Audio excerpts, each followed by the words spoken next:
Mark Andrews is here to stay in Baltimore after signing his 3-year extension, and Isaiah Likely broke his silence on the matter. We talk about that and so much more coming up on Locked On Ravens.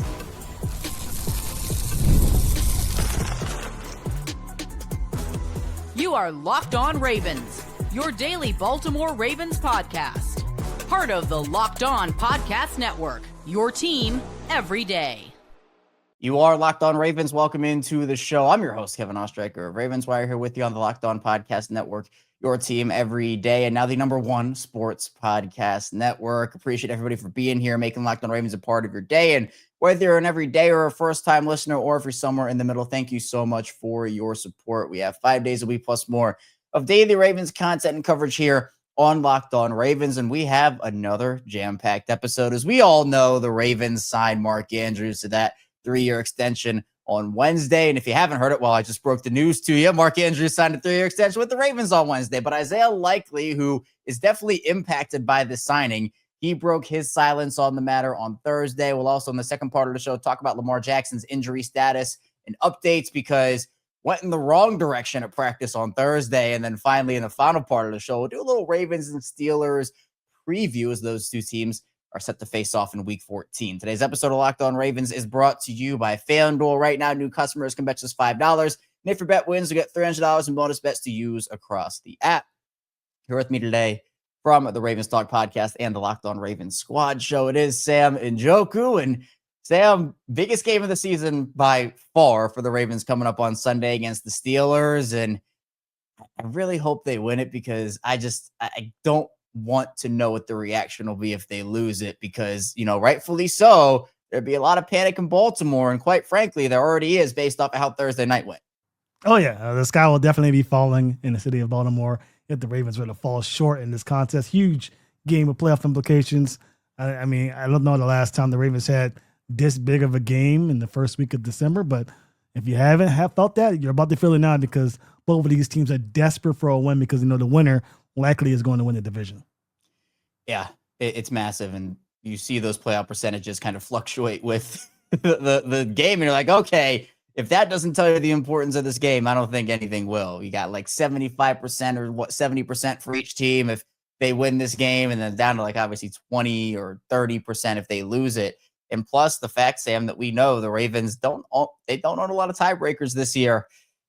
The division is their path, as we've talked about over and over again. But the Ravens made a surprise move on Wednesday evening, signing Mark Andrews to a 3-year extension. I know, again, all of the consensus during the offseason heading into the year was, all right, Isaiah Likely is going to be the one they choose over Mark Andrews. Very unlikely they're able to re-sign both of those guys, knowing what they're probably going to demand. Obviously, $10+ million each, and in excess of that, obviously.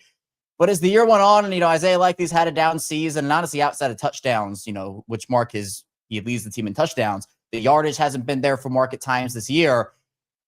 People are kind of wondering, okay, well, who are they going to choose? And I still thought it was Likely, but Andrews is the one that gets the deal. Now that we've kind of had a day for it to sit a little bit and to process, what are your emotions and feelings now that we know Mark's going to be in Baltimore for a little bit longer term here? I have mixed feelings. I think that the consensus, people should know that the Ravens tried to sign Isaiah Likely first. They had their headset on getting him re-signed. That was their objective. It didn't work out. Isaiah Likely looked like he wanted too much money. I'm not sure what the numbers are with that, but you got to assume it's greater than what they offered Mark Andrews. And when the Ravens figured out, hey, this isn't going to get done, at least not in time for them to at least have one of those 3 tight ends under contract throughout the next 3 years, they pivoted their focus the last 2 weeks to Mark Andrews and got a deal done with him. So, it's all about the money. It's a money ball here. The Ravens wanted to get one of these tight ends done. They weren't willing to offer Isaiah Likely the money he wanted for him to stay. So they pivot to the guy who's been old reliable for Lamar Jackson the last few years, and to get him to a 3-year deal. So I like the deal. Unfortunate that it looks like it means that Isaiah Likely's time in Baltimore is coming to an end, but I see the Ravens are on the mindset of, hey, if we can't get one, let's at least get the other. And I am very curious to know what the numbers that Isaiah Likely was or is asking for are like. And I'm sure they did try like 1,000%. And, the fact that Andrews is older than Likely, there's always concern about decline, especially when a guy hits 30. There's no denying what Mark Andrews has brought to this team over the course of his tenure with the Ravens, especially during the regular season. Obviously, the playoffs have been an unfortunate story for him for the most part, but he's been a Raven through and through. He and Lamar Jackson obviously came in the league together back in 2018, and they've established unbreakable chemistry you don't really see around the league anymore. It's pretty rare two guys can establish chemistry like that. But it does sting, just the thought of, a 25-year-old, uber athletic, uber talented Isaiah Likely maybe going to a team like Cincinnati or Kansas City or New England or one of those teams that we know either will need or does need a tight end and flourish there, because I have no doubt that he will. I know there's conversation, could the Ravens franchise tag him? I mean, that's a 1 year, about $16 million fully guaranteed deal. And while the Ravens will have salary cap space, it's kind of like Roquan and Patrick Queen to me, where it's like non-premium position. Can you sign both guys to big long-term deals? My answer is still no there, but Likely did speak and break his silence on the Andrews extension on Thursday. He was asked about it after a couple of questions, and he talked about his emotions from Mark Andrews signing a contract. He said, quote, "I love Mark. I'm gassed," meaning good. It's a good thing. I was the one to text him, telling him, "Big bro, I love you, proud of you. Keep going. We have more work to do this year," which is awesome. Then he was also asked about his future and Charlie Kolar's as well, and what that extension could mean for their futures in Baltimore. And he said, quote, "I just watched my brother get paid, so I just see joy. I'm just living in the moment, knowing that you have everything in front of us. We will try to win the Super Bowl this year, taking it one game at a time, one opponent at a time, and knowing that I'll let the rest take care of itself." So about what I expected there from Likely about his future. Obviously, he's not going to dive too much into it, but I think it's really cool, Sam, that, especially in that second question when, he could have talked about himself and, kind of hit his emotions and his feelings. And even in the first question too, he made it about Mark and expressed his happiness. Those two guys are close, and I think it's really cool that he kind of took that road and expressed how happy he was for his teammate and somebody that he obviously cares a lot about and has been with him on a journey of the NFL for the last handful of years. Yeah, I mean, it speaks to what that tight end group looks like, that room of Charlie Kolar, Isaiah Likely, and Mark Andrews. They're competitors. They're competing with each other for playing time. They're competing with each other to try and accomplish something great with this franchise here in 2025. And, Mark Andrews, we forget this guy. Well, we don't forget. I'm sure people have been talking about it all day, but Mark Andrews wasn't very much liked a few months to a year now since that divisional round against the Bills where he dropped that 2-point conversion. He was probably the most vilified player in a long time, since the Lee Evans and Billy Cundiffs of the world were in Baltimore. So it's been quite some time since we had a player like that receive that such vitrosity, I guess, from the fan base, and for him to turn it around, have the season has he had a perfect season? No, but he's come back pretty strong here this last few months, and to have a chance to stay with this team for a few more years when there was lots and lots of questions about whether or not he was even going to be in this team this year, let alone next year. This year, there was a chance he could have gone somewhere else. So the fact that he was able to overcome that, be a player for this team, come back, contribute for a possibility of achieving something great, and getting quite the bag for it. Now he's, I think, 6th or 5th all time. Well, not all time, I guess. 6th in rankings as far as dollars per year. It's a big move for Mark Andrews. So very happy for Mark Andrews. I'm sure Isaiah Likely is too. I'm sure Charlie Kolar is too. Unfortunately, it means, especially for Isaiah Likely, that his time in Baltimore is coming to an end.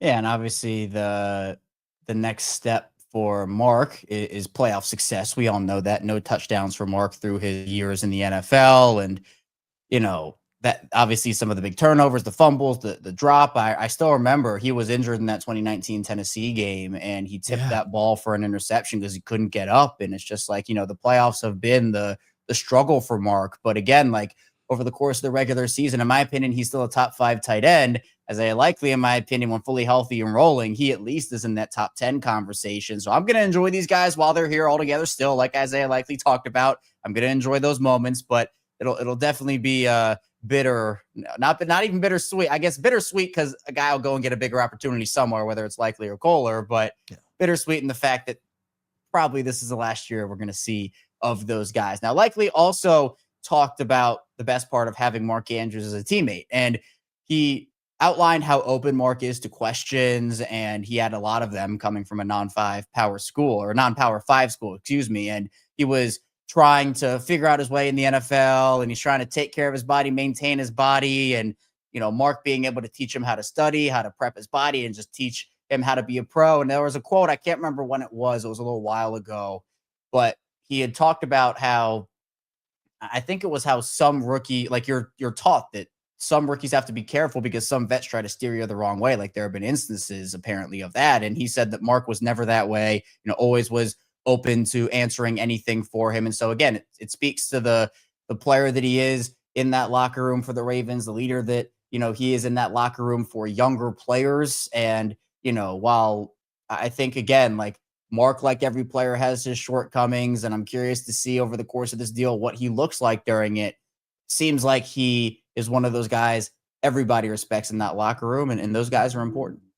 Yeah, I think there's a finite number of people in that locker room that you can consider true leaders, and Mark Andrews is certainly one of those guys. From everything I've heard about him, he's a pro's pro. He's a guy here who wants to win. He wants to help everybody get a chance to win a championship, and he's not going to be afraid to give a rookie advice or a young player advice if they need it, especially in that tight end group, especially for this offense where it's not just one tight end that's going to get the job done. You'll need multiple tight ends. Sometimes the Ravens have 3 tight ends on the field, 4 tight ends if you count Pat Ricard. So the Ravens need those tight ends to gel and get together. Mark Andrews is a leader of that locker room, not just for the offense, but for the whole team. And it's great to see that you got a guy like that who Isaiah Likely can count on, and now it's paying dividends for Isaiah Likely. He might be getting the bag himself this offseason, and Mark Andrews is not one of those guys you can take off the list of people you should thank for that.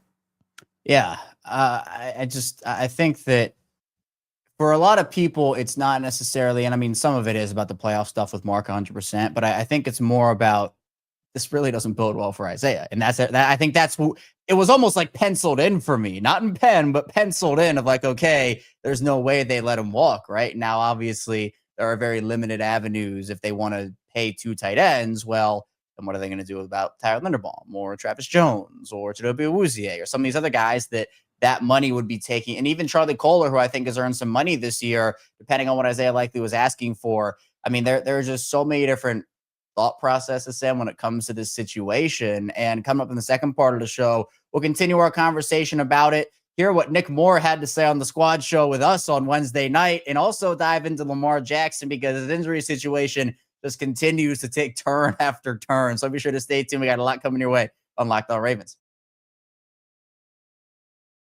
First, the show is brought to you by FanDuel. NFL Sundays move fast. One big play and suddenly everything feels different. That's what makes live betting with FanDuel so exciting. You're not just watching the game, you're reacting to it in real time. With FanDuel, you can place bets as the action unfolds.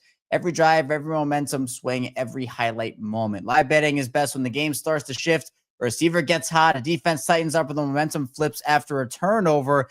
And FanDuel lets you jump into the moment. Right now for the Ravens and Steelers game in Week 14, huge matchup for both teams in the AFC North. Right now, the Ravens are 5.5-point home favorites against the Steelers. So if you like that number, head on over to FanDuel. So if you want to be right in the middle of the action this season, visit FanDuel.com and place your NFL live bets all season long. FanDuel, the game moves fast, and so can you.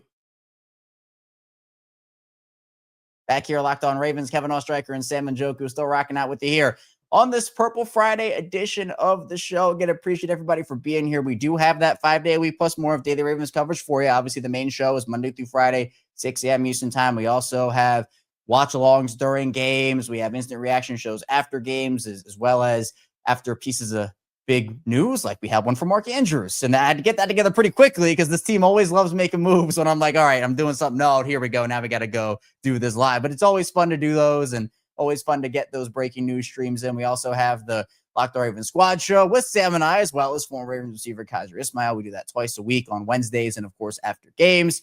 And then we have some bonus episodes on the weekend sometimes. So got that daily Ravens content and coverage for you. And speaking of the squad show, Sam Q and I, we had Nick Moore on the squad show on Wednesday, and we broke some news to him with the Andrews. He didn't know, and we broke the news. We asked him, all right, hey, how do you like this extension? And Nick was like, oh, this is the first time I'm hearing about it. But he kind of echoed a little bit of what Isaiah said in his answers about how much Mark means to that locker room, how excited he was for him. So I want to play that clip of Nick's answer, and then we'll talk about it coming out of there, because I think he made a lot of interesting points. How do you feel about the contract extension? Mark Andrews, one of the leaders in the locker room, getting another 3 years here in the city of Baltimore.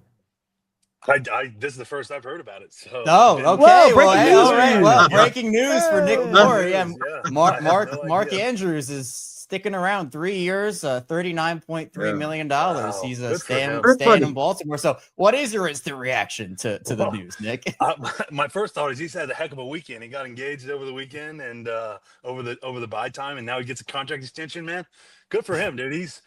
I've said this over and over and over again. That guy's been the stable for our team. He's been he's been the rock. He's been the go-to guy for Lamar.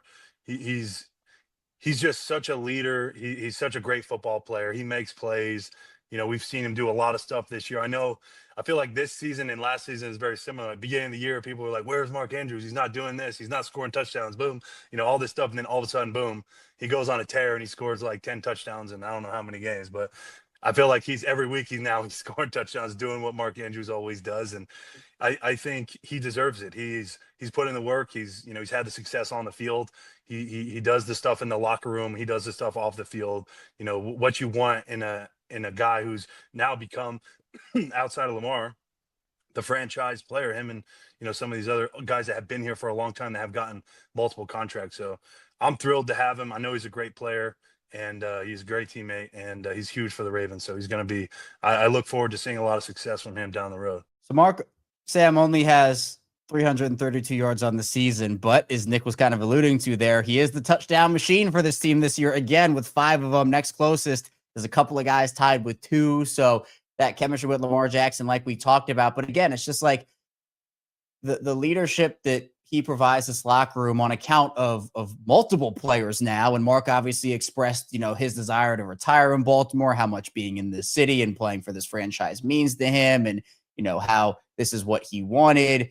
It just seems like, again, the sour taste in a lot of people's mouths, I just think, is coming from the Isaiah Likely factor and Mark's lack of playoff success. But we do know that there's still time. I mean, I'm hoping that there's still time for Mark to kind of get rid of those playoff demons and really step up and make an impact. Maybe that could happen this season. Who knows? But again, when you have a leader in your locker room that so many players talk about in this light, and clearly he has made an impact on that group, it is important to see what the situation is and the deal is. And it's tough when you have so many guys that you can't pay everybody. The Ravens made their decision. I probably would have still chosen Likely. I've made that clear. But at the end of the day, the Ravens see value in Andrews, and maybe they like the fact that he was probably going to cost a little bit less money, like you talked about earlier, Sam, and they maybe are able to throw some of that money into another extension or signing a free agent, maybe working on the trenches. So again, just like so many avenues you can look at.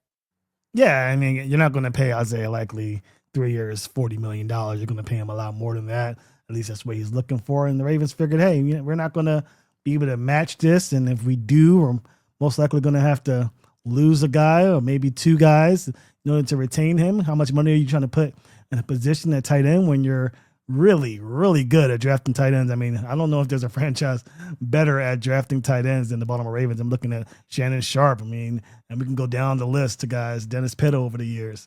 And now guys like Mark Andrews, Isaiah Likely, and Charlie Kohler all fighting for a big contract. That tells you what type of front office we have there in terms of what they can get out of the tight end position. So I think, cooler heads prevailed. There's a lot of money in cap space, as we all know, for the Ravens upcoming, but there's a lot of money tied into one guy, Lamar Jackson. And, depending on what happens there, you may need some of that money. So I don't know. I like the deal for Mark Andrews. I still think that, one, could John Harbaugh win a championship? If not, I believe his job was in jeopardy. And we're kind of seeing some of that come to light here. And then also, Mark Andrews in the postseason. The postseason ended for the Ravens after the drop from Mark Andrews, one of the most successful guys in the regular season we've ever seen here for the Ravens. I mean, he leads the franchise in receiving yards ever. So I think if the Ravens were to get to the postseason, and I'm hoping for it to be the case, Mark Andrews is going to be the story. I know Lamar Jackson will be the fun topic that everybody's going to talk about on social media and throughout those major outlets, but my eyes will be laser focused on what number 89 is going to do for this team, because for sure, the Ravens will win or lose, whether or not this guy's able to perform in big time moments come the playoffs. I'm gonna throw out this take, and I'm curious to hear if you agree with me, Sam. How people react to the Mark Andrews extension will largely be predicated on if Isaiah Likely leaves, how he does in his new situation, regardless of Mark's performance. Because I think, again, it's kind of like the what if factor, where what if the Ravens, and again, Isaiah's not gone. It's December 4th as we're recording, December 5th when this comes out. He's not gone now. That'd be a March problem, a March situation. But again, with the Isaiah Likely problem that they now have, which is they're probably not going to be able to re-sign him, I think that a lot of people are going to be keeping a close eye on wherever Likely goes. If Isaiah Likely has a great game, let's just call it with the Patriots, because I don't want to say the Bengals or the Chiefs. So if he goes to the Patriots and he has a great game, oh, look, the Ravens didn't re-sign him, this, that, and the other. But then you look at maybe if he doesn't have a great game or doesn't have a good stretch to start the year, it's like, oh, well, maybe the Ravens dodged a bullet there. Like, I think that's going to be, like, these two guys are going to be attached at the hip for the remainder of their careers, regardless if Isaiah leaves or not. But I think largely this deal for a lot of people, particularly, Ravens fans, will be talked about whether or not Isaiah Likely continues his success in his career, not whether Mark, continues his success or declines or whatnot. It's going to be both, but I think it's going to be more so predicated on Likely. Am I wrong in that, or do you think that's right? You're absolutely right. I mean, let's think about it. I still, to this day, every time Hollywood Brown scores a touchdown, I think, what could have been? Every time I see Patrick Queen make a play, I think, oh, what could have been? So I get that. Of course, that's going to be magnified because the Ravens had a real shot to get Isaiah Likely. Did they maybe have to overpay him more so than they thought they would have? Potentially, but that is the way it is. And you're right. I mean, you talk about the Panthers. I'm thinking, like you, the Patriots. Yeah. I'm thinking Kansas City. Kansas City just makes the most sense in the world. And it's just the fact of the matter. And I know a lot of Ravens fans are thinking, oh, he's going to go to Kansas City. You bet your butt he's going to Kansas City, most likely. I mean, he is just a plug and play to replace Travis Kelce. I mean, I don't see why that wouldn't happen. So if I'm Isaiah Likely, I'm laser focused on that place in Missouri being my home for the next 5 years potentially. But that is the way it works. I mean, that's what happens when you have a lot of great players that you draft. You got guys like Kyle Hamilton that you just re-signed. You got guys like Tyler Linderbaum looking for a new deal. Chidobe Awuzie, who just picked up, that looks fantastic now. Draymond Jones. I mean, there's plenty of players out there for the Ravens to work on. Oh, yeah, you got a quarterback there who's, by all considerations, besides this year, the best in football that you have to deal with as well. So lots of dollars being thrown around in this franchise, a lot of dollars in this roster to potentially come off of. And unfortunately, it appears as though Isaiah Likely is on the short end of the stick, at least here in Baltimore. Well, luckily, these guys are still together for the short term this season, like Isaiah Likely said, and they do have a game against the Steelers. But, after a good practice on Wednesday, everybody was out there, albeit, limited for some guys, like Lamar. Lamar took a step back at practice on Thursday as he did not participate. And that was a scare for a lot of people because usually, a vet day or, an injury day comes on the first day of the week or the last. Usually Friday is when they usually come for vets. Thursday is a little bit not what happens usually. Now, again, Todd Monken talked about it. He gave Lamar a lot of credit for battling through injuries. He mentioned that he expects Lamar to play on Sunday. I think today, Sam, on Friday will be a big indicator. If he doesn't practice on Friday, I'm just going to say it. It's not a good sign. If he just had his rest day on Thursday, because again, Lamar was supposed to be available for media, but then they said he wasn't going to be available yesterday because he was going for treatment. So just another twist and turn, Sam, in a situation where we've seen Lamar be on the injury report. It wasn't a new leg injury. It was actually a different one than we saw. Then the toe was back to an ankle. So his whole leg, the whole leg needs to be replaced at this point in order for him to go on a run here, it feels like, and get back to 100%, which we know in the NFL does not happen unless you get to the offseason where you have time to rest and recover. Yeah, I'm nervous. I'm not going to sit here and say otherwise. I mean, he was limited on Wednesday. He didn't even take many reps with the ones on Wednesday after having a mini bye week. Then he has a media availability on Wednesday. He doesn't show up to that. The PR says, he just had some treatment. He can't do it. He'll be on Thursday.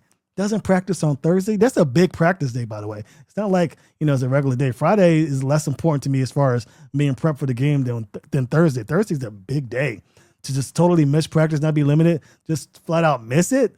And now it's the ankle injury again. I mean, ankle, subjective. The Ravens could put whatever they want. They could put ankle, toe, hamstring. They could put all the letters on there. The fact of the matter is, injuries are persistent with Lamar Jackson. We know that he has suffered primarily due to the fact that he hasn't had a very healthy stretch of games here. So it makes me nervous. Does he play on Sunday? Sure, maybe. But you're going up against a Pittsburgh Steelers team fighting for the postseason as much as you do. We know it doesn't matter if the Steelers are 1-15 or 15-1. It's going to be a very physical football game. You got an offensive line that doesn't play very well. I know TJ Watt hasn't had the best of seasons, but you don't know what could happen out there. So I'm nervous not only for this game, but for the future if Lamar Jackson isn't as close to 100% as we thought. I mean, clearly he isn't because he didn't even practice on Thursday. We'll see what happens today. If he does go out there and perform and he's full, he comes onto the microphone and says, all good, just dealing with a little bit of soreness and, Bob's your uncle, whatever. But I think that if you go into that game on Sunday and you're thinking Lamar Jackson's going to run for 200 yards and throw for 200, you're sorely mistaken. He is hurt.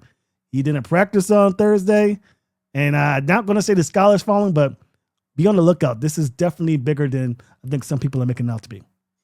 Yeah, I think that, he looked better in the Cincinnati game than he did in the Jets game. I've kind of talked about that a little bit, but yes, I think he is learning just how to adjust with these injuries a little bit and say, okay, I can get away with this, but I can't do this without it feeling this way or that way. And, I used to be able to do this, but now I can't because I'm injured. Like, it's all learning. And he's talked about how, it's kind of his first time dealing with this situation in terms of playing through stuff like this. So, hopefully, because again, he's healthy enough to play in the games, but still clearly not 100%. Coming up in the final part of the show, though, we'll dive into the Ravens and Steelers matchup because we know it's a big one and there are a lot of factors that could determine who wins and who loses. So stay tuned. Plenty coming up here on Locked On Ravens.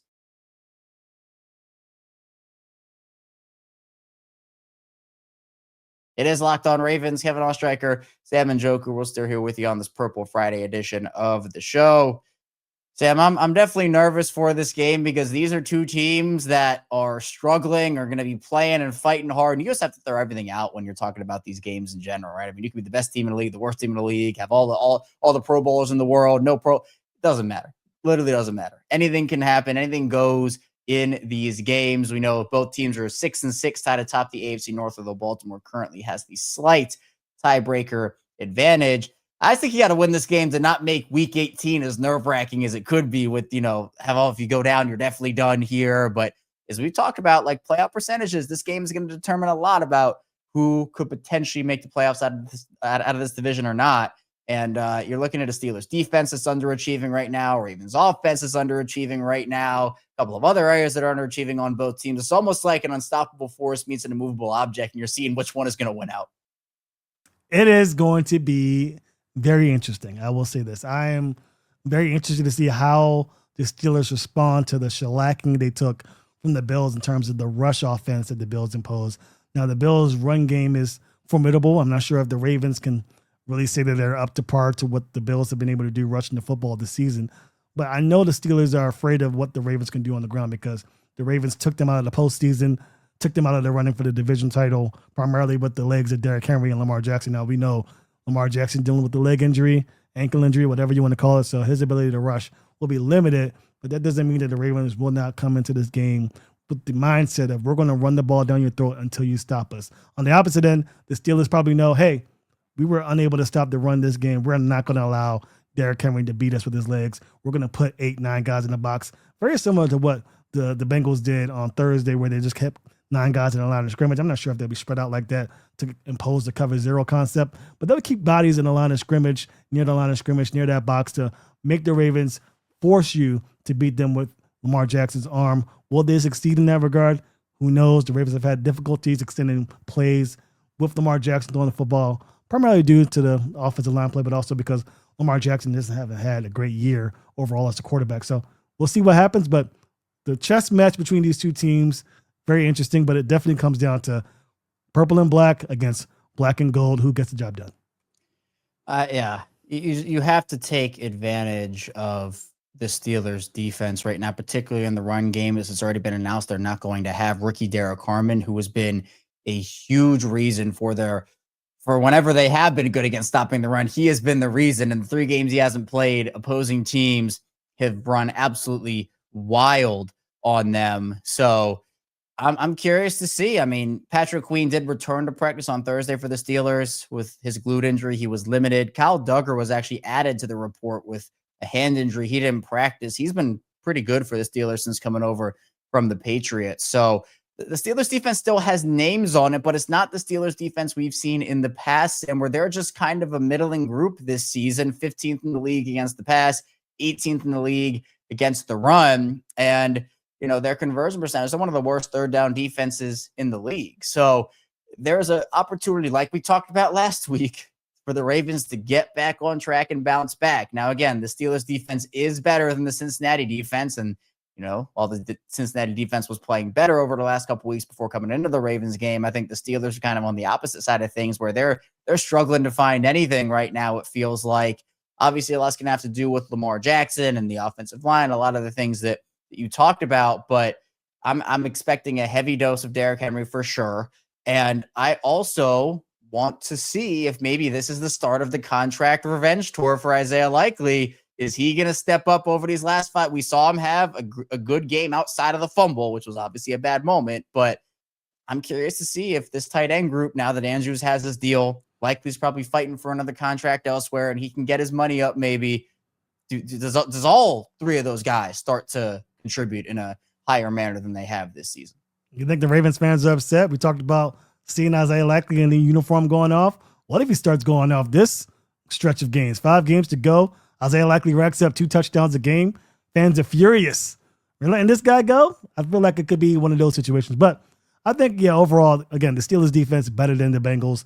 I think the difference in this contest is Joe Burrow is way better of a quarterback than Aaron Rodgers. That means that in the mindset of the Ravens, and we've watched this Ravens team for a long time, so we kind of know what their tendencies are. If you're facing off against a good quarterback, you tend to panic. You tend to try things. You tend to try and make Lamar Jackson throw the ball to keep up with the offense you're expecting on the other side. In this contest, you're going up against Aaron Rodgers. He just turned 42 years old. This offense has been pedestrian, unable to convert on third down, things of that nature. So I think the Ravens will be much more comfortable running the football here, playing smash mouth football, something that both of these teams are familiar with. I don't think you'll see the angst, especially considering the backlash they've gotten from fans and from media resulting from their lack of running the football on Thursday. So I think this could be a game where, again, run the football, make this defense stop the run. If they can stop the run, something they haven't done without Derrick Harmon, who I was very high on, by the way, in the past draft. I really wanted the Ravens to get him, but of course Pittsburgh gets him. But yeah, he's been great stopping the run. He's not going to be here. No excuse. Establish the run. I want Lamar Jackson throwing the ball sub 20. I don't want him throwing the ball 20 times.